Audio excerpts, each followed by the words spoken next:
Welcome back to Mock the Mock, where I take a look at someone else's mock draft and I mock it, giving you my views, thoughts, and opinions on said mock draft. I love looking at other people's mocks. Today we got Joe Marino from the Draft Network. He does good work there. I'll be sure to leave a link to the article as well as his Twitter if you want to follow him and get all that good. But we're going to be taking a look at Joe Marino's. But first, what's crack-a-lackin'? It's your boy Broshmo. Just in case you did not know, so go ahead, become a bro and subscribe. Leave that thumbs up if you enjoyed the content. As always, let me know what you think in the comment section below. It's always much appreciated and much obliged. Let's go ahead and get into this sucker. If you don't know, I got merch. Just look down at the bottom. I should leave a link in the description. But I'm adding new stuff on there. I got fresh stuff. If you love Mock the Mock, I got some Mock the Mock shirts down there. I want to get hats going as well, so you just wait, man. Y'all just wait, and then I'm gonna make a nice big ad for this merch. But Lions, they're the first overall pick. I think this is, please be advised that the draft order was determined by reverse Super Bowl odds. Okay, well, there you go. Don't hate the order, hate the game. Lions, first overall pick. They go with the best overall player in the draft, Kayvon Thibodeaux. He's been on a tear. If you've been hiding under a rock the last 2 weeks, the dude has like over 20 pressures through the last 2 weeks, like 3 or 4 sacks. He's been going bananas. The dude's good. Just take the best player available. Just do it. No quarterback. There's no quarterback in here currently. Probably worth the first overall pick. This quarterback class, it's a bit sus. So let's go to the Texans. They're next. And this seems to be a very popular pick for the Texans. Aiden Hutchinson. Certainly does seem like a very popular pick. A lot of people kind of cement Aiden Hutchinson as their number 2 edge. I'm probably, depending on what you see DeMarvin Leal as, it could be him. Maybe you fancy a little Kingsley Enagbare from the South Carolina Gamecocks. If you didn't know, I got an I Love Cox shirt on Teesprings. What a plug. But yeah, I mean, it's really kind of like pick whoever you feel fits your system the best. I think Aiden Hutchinson would be a very fine choice here. Again, I'm not gonna lie to y'all, man. Like maybe 4 of the top 7 or 8 prospects in this draft class are all edge talent. So if you need edge, this is a good class. Jacksonville Jaguars. Well, I mean, obviously the Texans need quarterback, but quarterback class kind of sus. Jaguars, they go Evan Neal. Getting protection for your quarterback is necessary. He may not be a Trojan, but he's a Crimson Tide, and he's one heck of a tackle. Moving to the left side this year after playing very good on the right side, and he has been just, you're not getting pressure on this guy. Cam Robinson, he's likely gone after the year. Jawan Taylor's kind of like, he's all right. It's whatever. You got Walker Little there sitting in the back. Why? Just grab someone to help. Walker Little's a guy that could kick inside. I think Taylor could do the same. So just add talent to the offensive line. As a Dolphins fan, let me tell you, for your quarterback's sake, add talent to the offensive line. The Jets, they're going Derek Stingley. Quarterback, very volatile position. It's very important to fill the cornerback position with a lot of depth. So get Stingley, bam, you got a number 1 corner. You'll have Bryce Hall across from him, Michael Carter in the slot. That's a good young trio at corner. And I mean, they still got guys like Guidry and Eccles, who they drafted over the last 2 years, are more sub-package guys anyway, so I like that. Giants, they go to Marvin Leal, man. I feel like this is just like the CBS mock draft. It really feels that way. Everyone's got a consensus on the blue chip prospects in this class. What can I say? But I think he's a good fit. Help that pass rush or lack thereof. It'd be nice to grab maybe a tackle or offensive line talent. But let's be honest, there's no one really here probably worthy of the 5th spot. I think I'm dead serious. You could probably make a case for Ike Ekwonu out of NC State. He's balling out. I really think he's going to end up being a top 10 prospect when it's all said and done. The Philadelphia Eagles, they're going Kyle Hamilton. No, again, another blue chip prospect. They don't have a lot of guys in that safety room that are under contract after this season.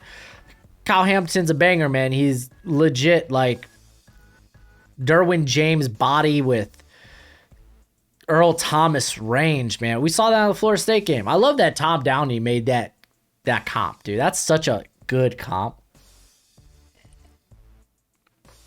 But yeah, I like it. Falcons go Jordan Davis. This is rich. This is rich for Jordan Davis. I'm not going to lie to y'all. I like him better in that 15 to 20 range. As a guy that I kind of, you don't know, is he going to be a 3-down guy? Is it going to be like a Dexter Lawrence where no one really assumed he'd be a 3-down guy, ends up being a 3-down guy? I don't know, but they need pass rush. I mean, he hasn't been a 3-down guy at Georgia. That's because they shuffle in their defensive line talent. They rotate it so often because they just have immense talent, keep everyone fresh. But Jordan Davis, he's good, but like I'm going edge. I'm going corner. I have multiple edge and corner prospects ranked higher than I do Davis. I'd rather help the pass rush or help the corner spot, man. One of the two. So this is rich for me, but if you're trying to be rich, Underdog Fantasy, I might as well. I'll throw it up in here. Underdog Fantasy. They are a sponsor of the show. If you don't know what they are, here, let's do this. Is that it? Yeah, there we go. If you don't know, they do fantasy football. You can do weekly pick'ems, best ball leagues, stuff like that. And if you use promo code Broshmo, then when you go in, if you deposit anything, $100 or less, they're willing to match you on that. So say you go in, you deposit 50 using promo code Broshmo, they'll give you another 50. Now you got 100 to play with. Heck of a deal. So I'm going to leave that up down there, and it kind of fills out that space. Ain't that nice? I think that's nice. Malik Willis going to Washington, first quarterback off the board. I kind of like Malik Willis being, like, he just feels like a Ron Rivera quarterback. That might be because he had Cam Newton for all those years. So that might be just a bit of a bias. But let's be honest, this dude has like the highest ceiling of anyone in the quarterback class. But he is not like I don't think he's a day one starter. This is the Eagles' next pick, George Karlaftis. And let's straight up, dude. Like, I like Kingsley Enagbare, but like Karlaftis is like a good scheme fit for the Eagles. They like those bigger, meatier guys. This is a guy that just has super powerful hands. Here at 9, does it feel high? I don't think so. I think like on my big board, he's like 17 or 18, something like that. So, guy's real good. He's having a great year. Good for him, man. Kenyon Green going to the Giants. I'm not gonna straight up. I think I would rather Tyler Linderbaum. If you're not new to the channel, I'm kind of like a mark for Tyler Linderbaum. I think he's great, but I get the idea. They list him here as offensive interior, though. Oh, do they see him as a guard? Okay, they're saying he plays both guard and tackle, which is, to be fair, he does. Like, he had a banger year at left guard in 2020, and then this year, I think he's played his best football at left tackle and right tackle. Right tackle, first 2 games of the year, he was really good, and then Alabama, he played left and looked really good. But Texas A&M keeps moving him along the offensive line. I really hate that. But, I mean, he gives you a bit of versatility. So maybe you come in, immediately plug him in at right tackle. Maybe you play him at one of the guard spots. So, yeah, it's not a bad pick. Charles Cross going to the Panthers. And actually, I'm pretty sure my tackle rankings will probably end up like this. I'm having a tough time choosing between Green and Cross because Cross has been really good this year. Like, really good. Like, you saw him in the Alabama game. Just nobody's getting by that cat. And to be fair, he's probably going to be one of the most battle-tested tackles in this class. He's going to, like, he's not going to be more battle-tested than, like, a Abraham Lucas in terms of true pass sets, but he's going to be up there because, well, he's both played under Mike Leach. So, but they need a tackle. Honestly, they need anyone on the offensive line. If you're not, like, Taylor Moton is legit the only good player they have there. You could easily replace the other 4 starters. I know Brady Christensen, they just drafted him last year, but Azeez Ojulari really had his way against Christensen. Christensen might be a guard only. And even then, man, you got to see it first to believe it. Darion Kennard going to the Jets. Kind of like this, a guy that can play tackle or guard. And Greg Van Roden's been a real weak part of that offensive line. So having him coming in, keep him on the right side, play him at right guard, or maybe eventually play him at right tackle. I kind of like that. I like what they did with that. Kennard, this might be a bit early, but I don't think it's too much of a reach. Andrew Booth, man, going to the Eagles. People are just too high on Booth right now. Booth has had a really rough last month, along with that whole Clemson defense. RIP Clemson defense. But Booth, I get it, like in terms of his like size, his athleticism, his ability to contest the catch point. It's nice, but he's especially like look at that NC State game. He had a rough go at it. Like he was at the catch point, he just wasn't winning the catch point. But okay, you could take him. I'd rather Kaiir Elam. He's still on the board. Ahmad Gardner, the sauce. I love getting lost in the sauce. So, yeah. Bengals, they go corner, which I don't mind. Tyler Linderbaum be sexy here, but to be honest, you could just keep improving the defense. Having Gardner across from Awuzie, I think Elam might be the better fit. Even Trent McDuffie, actually. Ooh, interesting. Regardless, Gardner, a very talented corner. Getting someone opposite of Awuzie who's playing literally, this is like the best season of his career. Playing great football out there. Defense is starting to come together. So, yeah, keep improving upon that. Second quarterback off the board going to the Steelers, Desmond Ridder. If you ain't new to the channel, then you already know how I feel about Ridder, man. His accuracy is just not good. It might be among the worst, depending on who declares for this quarterback class. It's up there with being the worst, man. His down-to-down accuracy is just not good. That's something I thought, he really needs to improve upon. It was looking good in the first couple of weeks, but to be fair, they were really having him. It was pretty easy for him because he was literally having like 2 to 3 step dropbacks and going to his first option almost immediately, because they were just railroading teams. You like that he's a dual threat. He's got a strong arm. I think he's more of a high-end developmental prospect, which I'd rather on day 2 at this point, but yeah, I guess pick whatever you like. The Patriots are going Garrett Wilson. I like this pick. I say this in every mock to mock. Like, Garrett Wilson is a favorite pick of mine for the Patriots. He's just a guy that attacks all levels of the field and someone that really would do it for Mac Jones, It's a good compliment. Next quarterback off the board, dude, Matt Corral, man. He's going to the Broncos. Good. Steady Teddy is oh, they need to move on from Steady Teddy. They need a little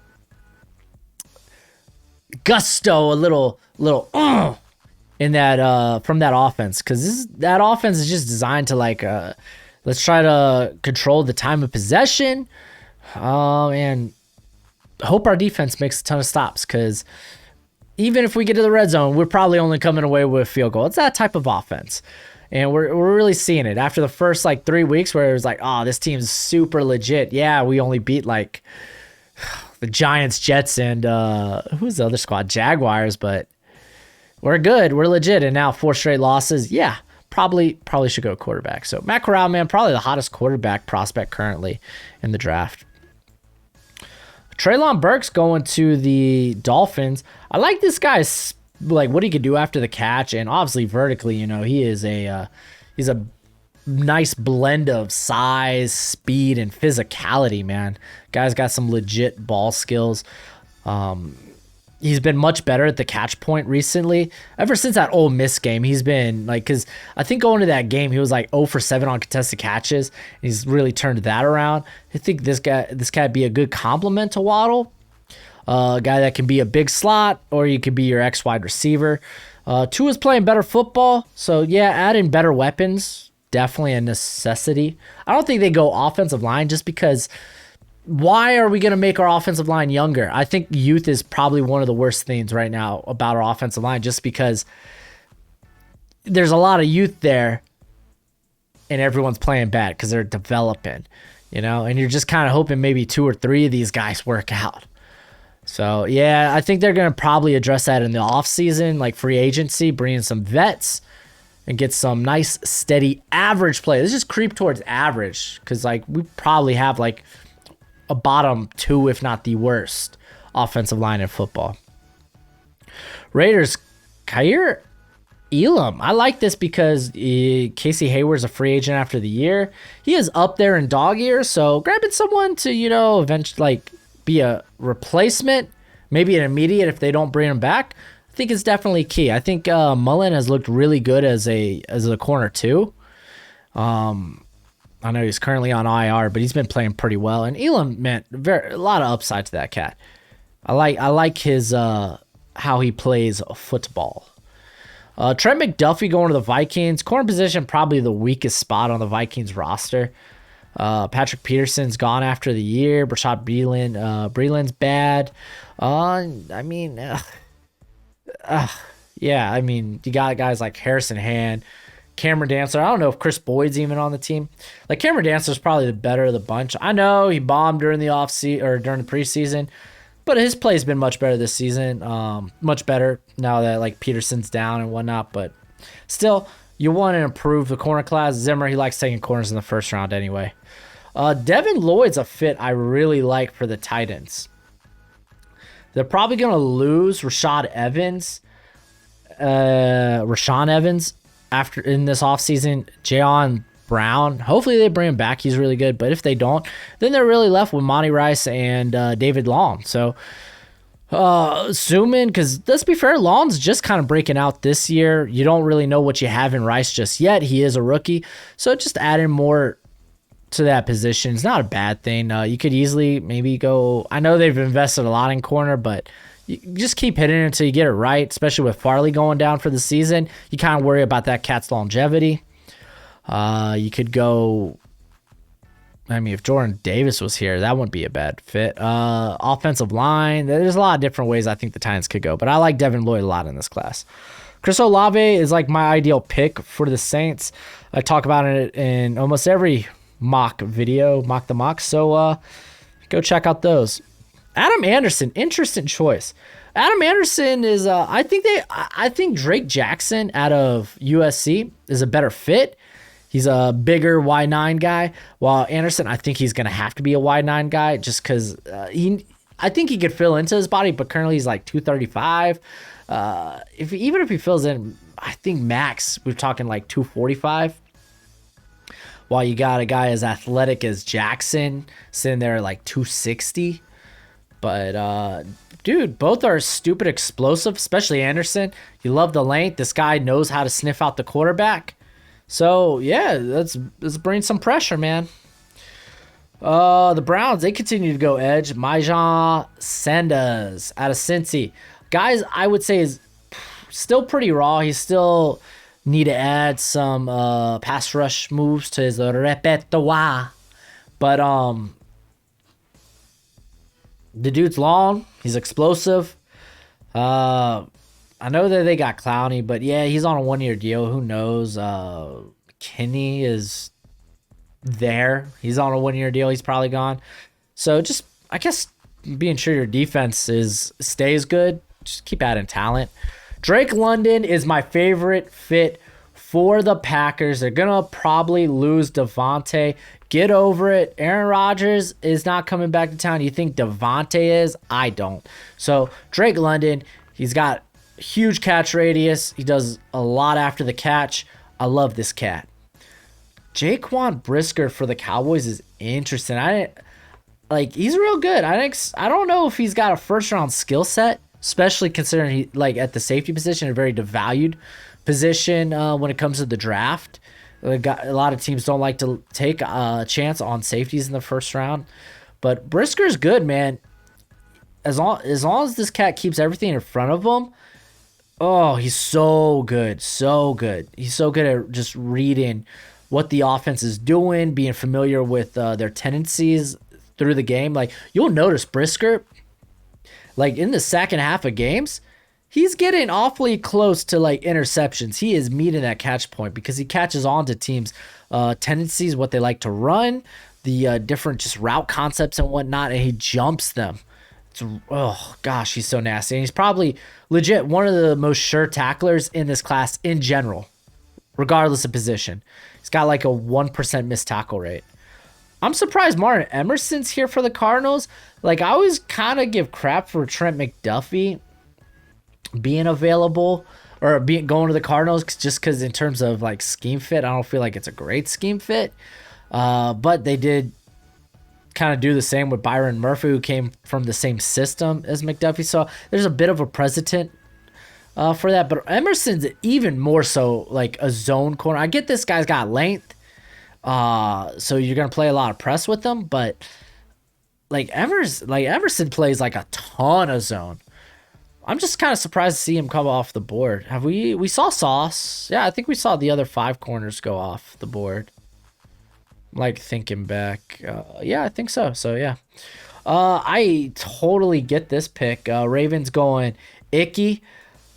He's like perfect scheme fit for the Ravens, especially a Ravens team that has dealt with a lot of injuries, especially now on the offensive line and a lot of suspect play on the offensive line. Icky's a guy that could be a guard, maybe even a tackle at the next level. I'd be willing to try him at tackle because this guy's stupid athletic.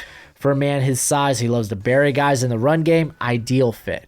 Ideal scheme fit for this blocking scheme. George Pickens being the next receiver off the board is a very interesting. Apparently he's going to come back this season. I figured he would just say, screw it, and just decide to declare for the draft and work to get healthy before the combine. But he wants to play for this championship contender team. He wants to be there for the ride, so I don't blame him. But we know what he is. He's like a prototypical X. He's not like an incredible separator, but he makes up for it by being really good at the contested catch point. The guy is a very good athlete. Very, like, his body control, it's up there. It's up there. Might be the best in this class. Like, him and David Bell, man, are really good. Really good guys. Well, David Bell, Drake London. Those are probably the top contested catch guys in this class. The Chiefs, they're going Zach Harrison. I'm not gonna lie to y'all, this feels kind of lazy just because it makes sense.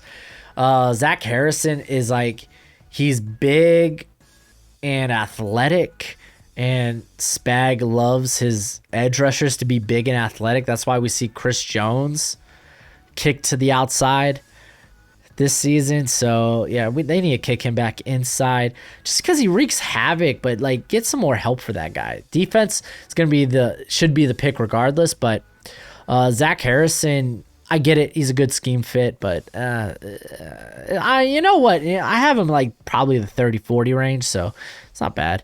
I'm excited to see Zion Johnson on somebody's list. That's wild. Check that out.